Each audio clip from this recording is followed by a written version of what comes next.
Dear Jesus, I trust you. I know I'm called to, and I know your word says to, but we both know that's not always enough. Sometimes I know the right thing to do, and yet I don't. But this Christmas, the one thing I give you anew is my trust. I'm trusting you with my fears, my hopes, my dreams, my present, and my future. I'm trusting you in this giant leap of faith in moving 2,000 miles from California to Tennessee. In this, I trust and believe that you called our family to leave all that we have known. I trust that we were called to leave behind friends and even some family, the security of our jobs, the connection of our church, the space we made our home for the last 20 years, to a place we have never lived. I'm trusting you where we had no family in town and a mere handful of friends. When we had no jobs, no home, no security, just trust. It sounds so dumb on paper. As we enter our 50s, the math isn't mathing.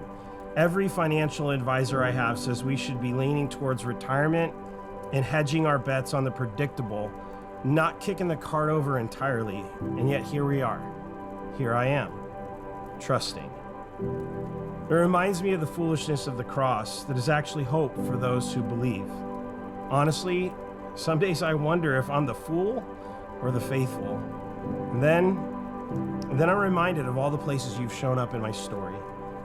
As I look back over not just 2025, but the last 53 years of my life, I have plenty of proof that my life and my trust is not misplaced. I trust you because you've been faithful at every turn. I trusted you with my career, and you called me to become a student pastor where you consistently and abundantly provided for my family and led me into life-altering moments of ministry I would never trade. I trusted you with love, and you led me into marriage to Shannon. Over 30 years later, you've proved faithful to encourage, strengthen, and sustain us in all seasons. I trusted you with parenting, and I embarked on a journey of fatherhood, filled with some of the greatest joys, trials, burdens, and privileges I've ever experienced.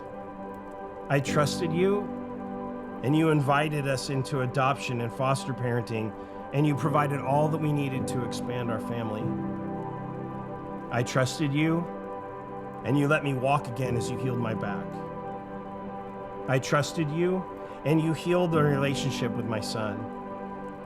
I trusted you, and you walked with me in the valley of being let go from my ministry context, providing a new career and ministry opportunities I never even saw coming. I trusted you, and you healed my mom of leukemia. I trusted you, and you provided a miraculously quick sale of our home, a job for my wife, and a place for us to live in Chapel Hill. You did all of that. You've been faithful regardless of my level of faithfulness. You are my hope and my yearning, and the one worthy of my trust. My trust is clearly not blind, it's informed. So I'm trusting you again in this leap. I'm trusting you with this family construction business. I'm trusting you with our finances and our hopes and our dreams. I'm trusting you to lead us into a place we can do life and ministry and steward some land for the kingdom of God. I trust you because it is the fruit of seeds planted over decades of compounding leaps. I think of Proverbs 3, 5, and 6.